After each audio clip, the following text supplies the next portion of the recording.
And welcome back, everybody. So this is going to be part 3 of the campaign, and as you can see that I've already died twice. I really suck at playing this game, but it's all for fun, and apparently something exploded over there, I guess. I don't even think my little sniper actually made the car blow up, but that was just funny how that was all coincidental at that point. And now we got another checkpoint region, and there's going to be another turn, and he's going to die. Alright, so many people playing Call of Duty Black Ops 2, so this is all the shoutouts to them if people actually watch this video, and then all my friends are going to get harassed because of this. I should have turned off notifications, but I still wanted to get the achievements to see what they were and what their names were, so yeah, something you just gotta live with. Other than that, people are dying left and right, and what else is there to say? Oh look, I can refill my ammo. Okay, I guess I should not go over there because I'm gonna die if I went there. Good old mortar teams.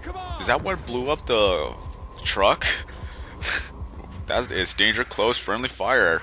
So, what else? Let's continue on. I really need to have more practice making these commentaries, and I'm just placing down these bear traps or animal traps just for the heck of it, see if any more people would come by. We're already at the checkpoint. We're gonna have to kick up woods, and then we're gonna have to try to scamper away, and then oh no, this is a Russian helicopter. Well, we are done for.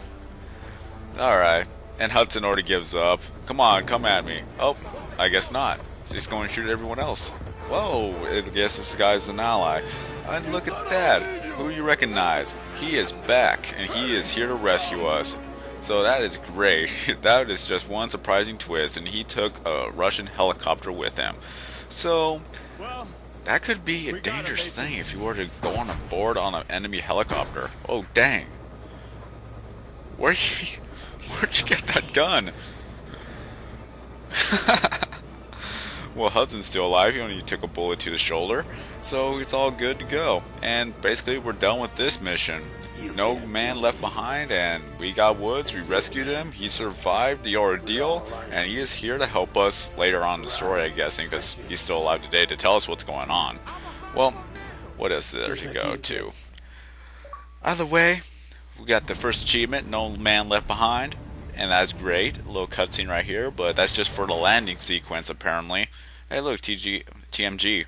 Haven't seen you in a while. And then we get another achievement, if I'm not mistaken. There you go, just getting started. And here comes a jump cut where I have to jump to the next scene. Another new thing that I like about this is that you actually get to choose what weapons you want to hold and what other equipment you want to use.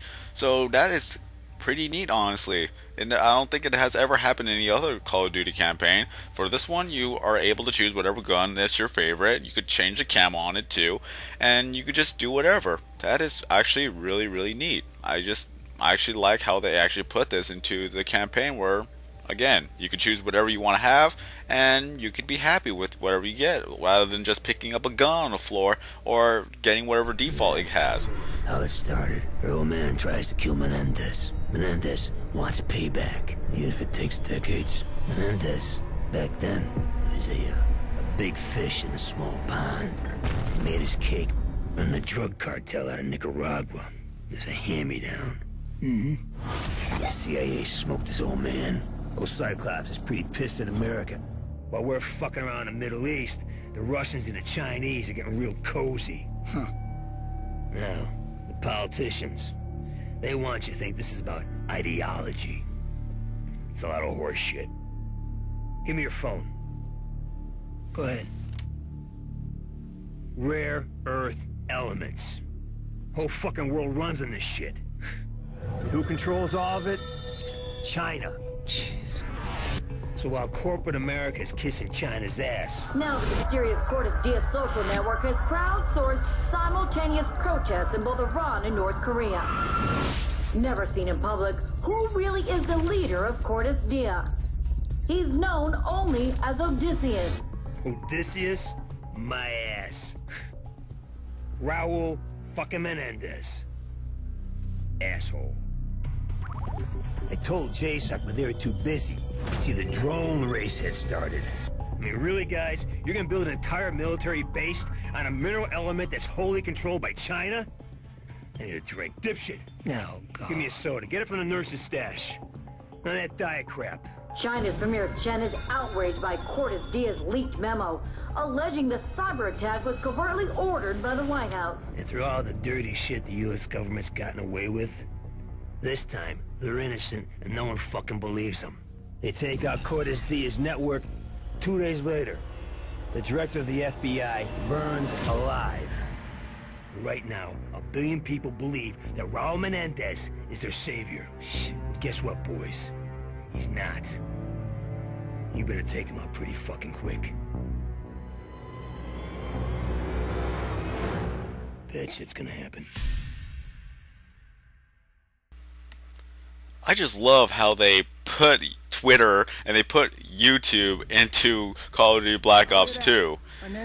That is just weird because back then in movies they would always have some sort of social network thing, but they never mentioned YouTube or Facebook or Twitter. It's just they make their own website. Like, I forgot what the names were, but all I know is that they never actually directly talk about YouTube, directly talk about Facebook or Twitter. But now, as today's cultures, the years has gone by, the YouTube, Twitter, and Facebook has gotten more and more popular. You hear nowadays in a lot of these modern movies. So a lot of things have changed, and now we see it in video games. You saw YouTube and you saw Twitter, but you didn't see Facebook. I wonder what's up with Facebook that you didn't get to see whatever's going on. And that is actually cool. You got little grappling, what's it called? You got these grappling gloves. That is really awesome. I'd love to have those. And this is another new thing. We're gonna swing our partner. Did he?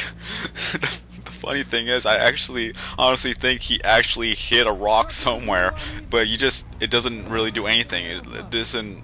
I think you hear like a thud, but it doesn't kill him or anything. That's why when I first played this, it was hilarious to me. And oh, I think that's where it went. So apparently he lived through hitting a rock or something, but that's just funny right there. Alright, so what else is there to say? I actually love this part. I thought I was going to fail at some point because I just didn't want to fail. Oh, is that where he hit it? I think that's where he actually hit the rock. I honestly think that's where he hit the rock because they actually showed a little splash or anything like that. But here's somewhat of a little glitch right here. I believe it's there. It looks like the tree went through him, but it doesn't. I don't know. So this is a little dramatic part, and then we got someone to save us there. Hooray! I don't even know if I actually pressed the trigger finger or anything like that.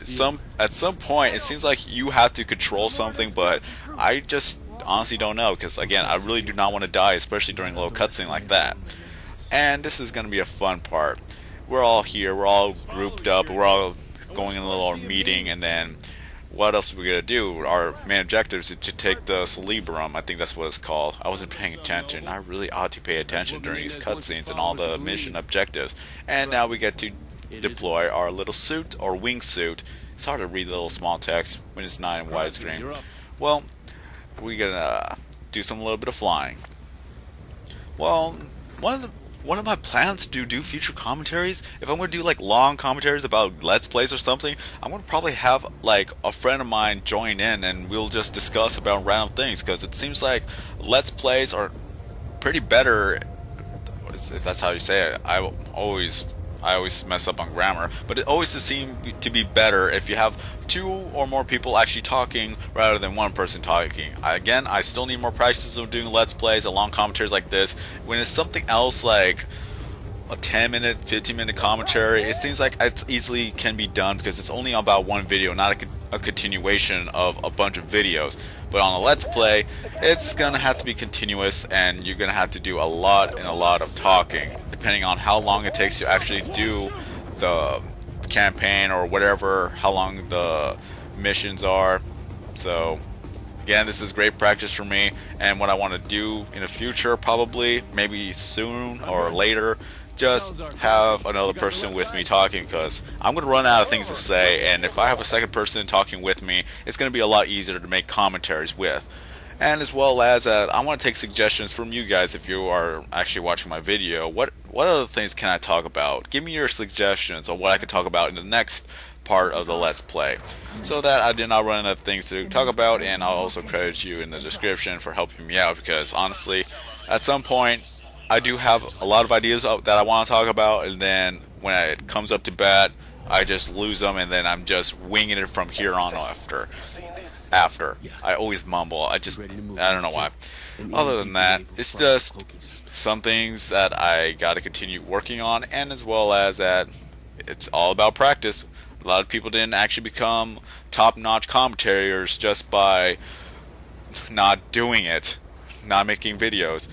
I want to see the first videos of all the top commentators out there, unless they have deleted them, because a lot of people do delete their first video or second video, or however, they just don't want to see people, they don't want to show people how they first started out to what they are now, because I don't know, it's an image thing. I have all my videos from when I first started to up to now, and you'll see a dramatic change from when I actually first started, because when I first started, I would always say sense fillers like uhs and ums, and then I just go out of place, and yeah, it wasn't really pretty. The quality wasn't pretty. I was still learning about the software and how it works. And then the commentaries, they weren't pretty as well. And honestly, they were kind of boring because I had no idea what to say. And I kept saying uhs and ums. And nowadays, when you actually look at my commentating videos, if that's how you say it, I don't even know anymore. Like I said, if I wing it, it's harder for me to actually think of something to say because I don't use a script. I like to go with the flow and do it from there because it seems more real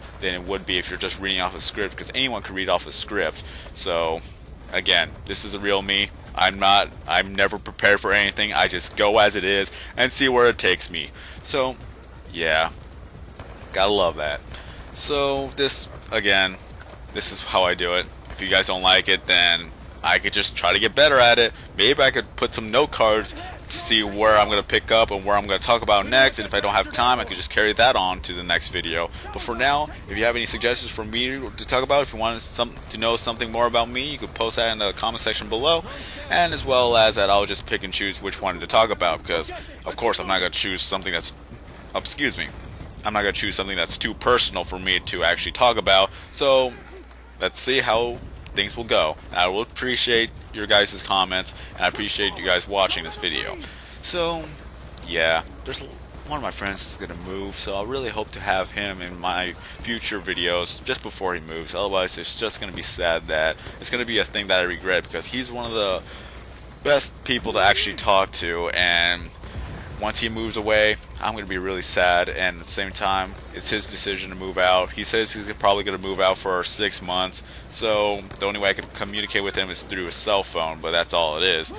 So if I were able to actually get him to be in some of these videos, that'd be great, because he loves Call of Duty Black Ops. He's a die-hard fan of it. Even though I say it sucks, he just says that it's just because you suck or something like that. But overall, he's a great guy. He's really hilarious. You get to talk to him, you get to know more about him, and anything else, he is completely random as well. So this is one of the people I like to hang out with. When they're completely random, they're not always serious, or they're just laid back, and they deal with life as well, but at the same time, they look at it at a positive outpoint. Whereas at some points, for me, I actually look at things at a negative standpoint. Like if something's going bad, then all I do is just think about worse and worse things and worse scenarios, and I just go down to somewhat, not really a depression, it's just more or less I just stop talking and I'm all serious, and you just don't want to talk to me when I'm in this little mood, because otherwise then I'm just gonna bring down the atmosphere for everyone else. It's like I'm gonna be the party pooper, and I'm gonna be the person just sitting in the corner while everyone else is having fun. And if they were to talk to me what's going on, I'll just say all the negatives, and they would probably bring their spirits down. If they're able to help me, that'd be great, but it's just at that point where I really don't want to talk to anyone, and as well as that, I'll just get over it as time goes by. And if someone brings it back, then yeah, that just brings back the depressing atmosphere as I had before. So usually I just think about it now, not talk about it, then sometime after I forget about it, and then I'm all happy again. At least I'm happy that I'm not bipolar. No offense to anyone who is bipolar, it's just I would not want to deal with that. I would hate to actually deal with that. So that's pretty much all there is to know a little bit about me. If I want to talk more about that, then I'll say that in the next video, because as of this video, I'm running out of time. Take down the turrets, I'm messing up. But other than that, have a nice day, everybody. Part 4 will be coming up tomorrow. Have a nice day, everybody. Turrets down.